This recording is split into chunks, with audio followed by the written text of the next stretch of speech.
C'est la maison du bois, aux ouvertures murées. Et dedans, c'est Ballot, un pauvre homme, emmuré.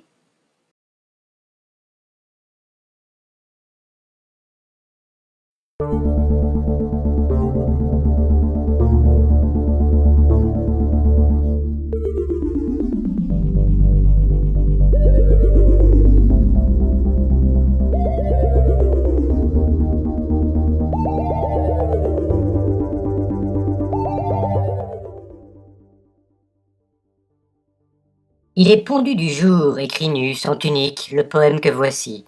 Il était seul au monde. Est-ce une qualité d'être un enfant unique? Si la fratrie est grande, en quoi serait-ce immonde? Tiens donc, il est trop tard, je sens venir les autres. Beaucoup de mots à dire sur ce vilain apôtre, et je les sens pressés de cracher leur venin. Affreux petits serpents et leur destin de nains ulcèrent leur orgueil d'alexandrin râleur. Le voici l'acrostiche arrivé bien à l'heure. Il s'agit de gagner des sous en spéculant, mais pendant ce temps-là, des gueux gesticulants meurent de faim en tâchant d'habiter quelque part. On peut y voir la patte des gros qui accaparent.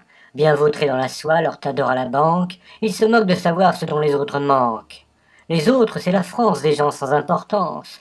Il est usé le temps du gros fromage à trous, et les rats faméliques, lassés des tours d'écrou, redeviendront des lions en votant Mélenchon.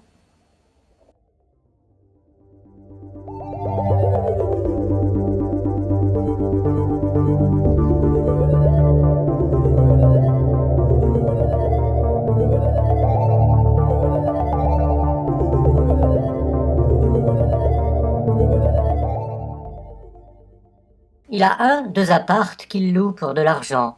Mais ce Monopoly n'est pas si innocent. Maudit soit ce pognon qui fait pleurer les gens. On fait monter les prix et puis bouillir nos sangs, bloqués dans nos artères, sinon ils gicleraient. Il est 2 fois moins cher en pays d'outre-Rhin. Les Allemands s'en tirent quand nous on en pleurait. Il est légal de faire du profit sur les reins. Et pourquoi pas les corps entiers et puis les toits? Retourne à ton miroir et là, regarde-toi.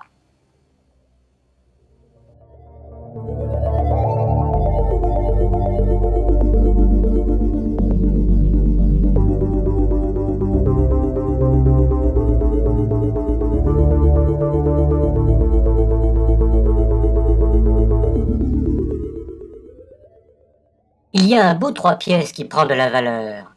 Mais ce n'est pas depuis 1 an, une saison. Mais non, depuis 15 ans, au sein de la maison, on a 3 belles pièces vides, sans crainte pour les voleurs. Beau voilage aux fenêtres, éloignant les squatteurs, il s'agit d'un tas d'or, avis aux amateurs. L'investissement est bon, il a triplé son prix. Il n'est pas même alloué, les locataires mépris. Et les voisins sont braves, confient de gentillesse. Regardez-les tasser à 5 dans leurs 2 pièces.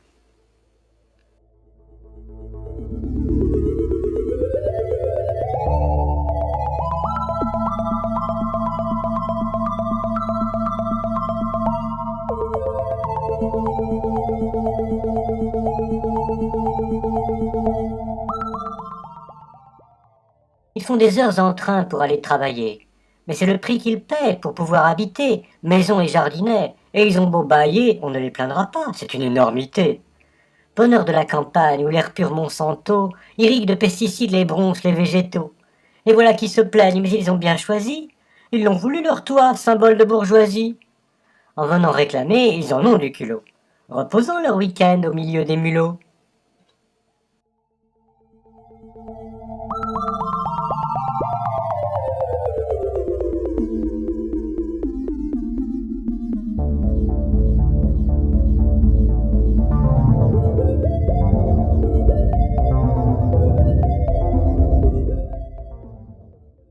Il est fou, l'affreux loup, qui fixe les tarifs, mais ce n'est pas un homme qui chasse loin du périph', mes frères et sœurs honnêtes qui ne demandent qu'à vivre. On a un bon système conçu pour rapporter.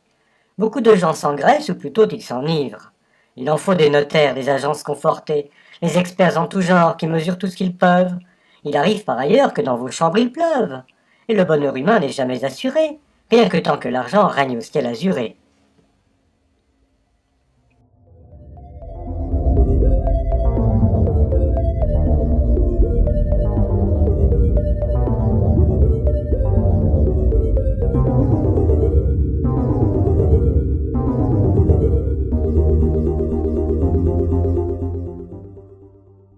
Il est encore monté le prix du mètre carré. Mais ma chérie, je frotte et mon sourire ravi montre bien que l'argent s'accumule dans ma vie. On me dira parfois, pour me contrecarrer, beaucoup de bien des gens que les prix vont chasser. Ils n'ont qu'à faire comme moi, comme si c'était possible. Les joyeux locataires qui en auraient assez. Ils ne m'intéressent pas, car j'ai bien d'autres cibles, et des bien plus juteuses, mais c'est une autre histoire. Racontons-la plus tard, près d'un autre comptoir.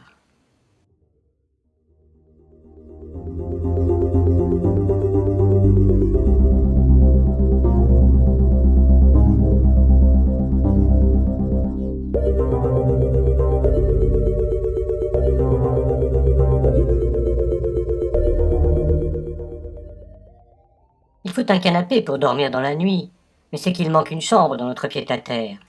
Mes bonnes vertèbres, hélas, le couchage leur nuit, obligeant à jeter des matelas par terre. Bel objet ce sofa couvert par de trécas. Il importe assez peu que les maisons dégueu, laides à l'extérieur, cuisinant en formica, irradiant l'inconfort, soient carrément dégueu. En méprisant les autres, les 1% vont mieux, regardant leurs enfants, la fierté dans les yeux.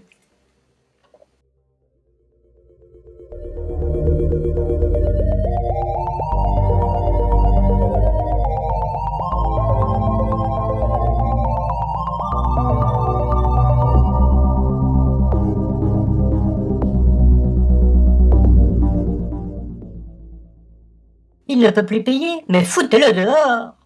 Mon avocat m'a dit que dans les mois d'été, mettre à la rue l'infâme qui s'est trop endetté oblige à quelques ruses. Mais préservez mon or. Boutez donc l'importun hors des murs de mon bien. Il en a du culot d'oser tant s'accrocher, lui et ses 3 marmots comme moules sur un rocher. Il faut crier les flics, l'huissier, Dieu sait combien est-ce que va me coûter la vilaine expulsion. Retenez-moi, mamie, de mort j'ai des pulsions.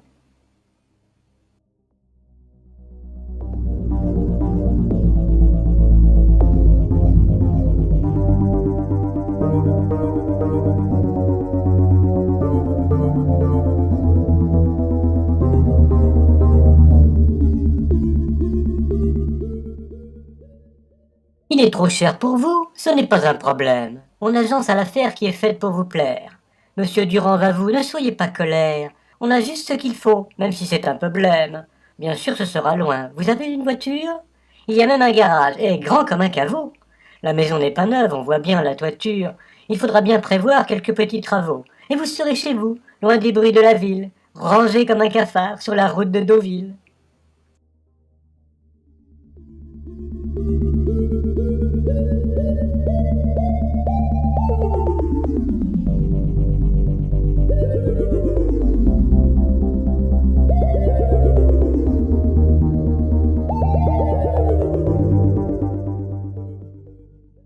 Ils ont fait une cabane dans le bois de Vincennes. Modeste petit bois, à Paris, près de la Seine. Mais ce sont des gamins d'un genre un peu spécial. Ou bien des attardés, car ils ont passé l'âge. Bah, quel mal ça fait-il, si un être asocial investit ce beau bois avec son bricolage? Le mal sera bénin, mais c'est pour habiter. Il reste à demeure dans sa cage à lapins. Et les tentes discrètes qu'on voit près des tapins, ravissant voisinage, belle illégalité.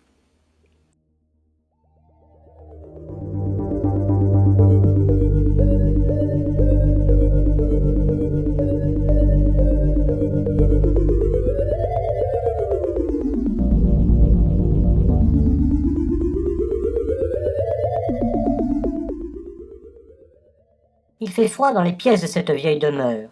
Mes 4 radiateurs ont fait sauter les plombs. Mettez plutôt 3 pulls, un polaire en doublon. On trouve qu'il y fait froid et peu à peu on meurt. Bouchez les ouvertures et l'humidité reste. Il se forme des flaques sur le sol et ça sent le moisi qui s'étend sur les murs du nord-est. Il est cher le chauffage et les prix vont croissant. Encore hier le bail a été augmenté. Regardez-nous pendus dans ce manoir hanté.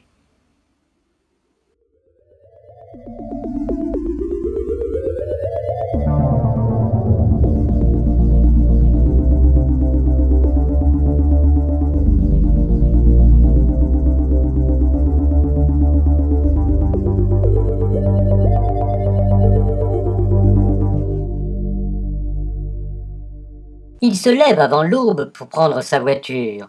Maintenant il arrive au parking de la gare. Monté dans le wagon, il pense à sa toiture. On devra la refaire, réfléchit-il hagard. Bientôt ses yeux se ferment tant il est fatigué. Il n'est pas arrivé encore à Saint-Lazare. Le métro vient ensuite, coup de coude prodigué. Il finit par pointer. On ne laisse au hasard en fait que ce qui est trop dur à maîtriser. Rebelote pour le soir. Belle vie à mépriser.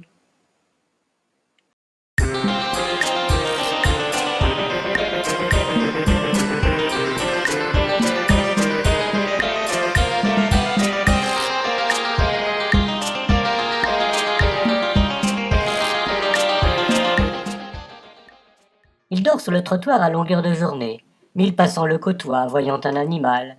Mais on sait l'apparence, n'y voyez pas du mal. On dirait un humain qui aurait mal tourné. Bovidé paresseux au ras de la chaussée, il doit être gentil ou la maréchaussée l'aurait déjà jeté loin du luxueux trottoir.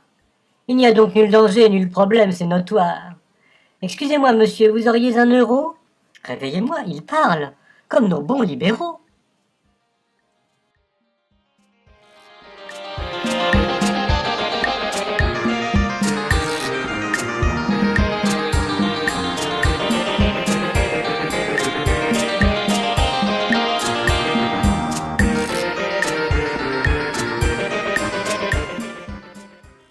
Il est l'unique fauteur de tout ce qui nous trouble.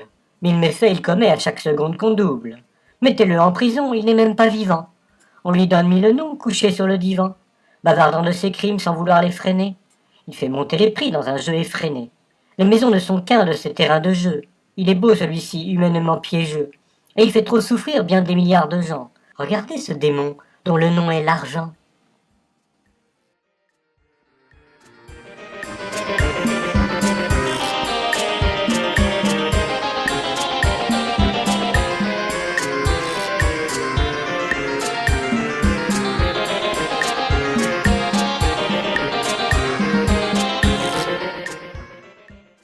Il faudrait que chacun ait un toit pour dormir, modeste, confortable et facile à chauffer.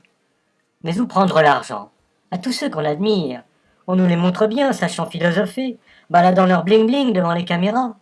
Ils auraient moins en haut, on chasserait les rats. Les restaurants du cœur n'auraient plus raison d'être. Il suffit d'y penser. Si l'on sait s'entasser, en bas on va enfin apprécier le mieux-être, retrouver l'air humain, penser à s'enlacer.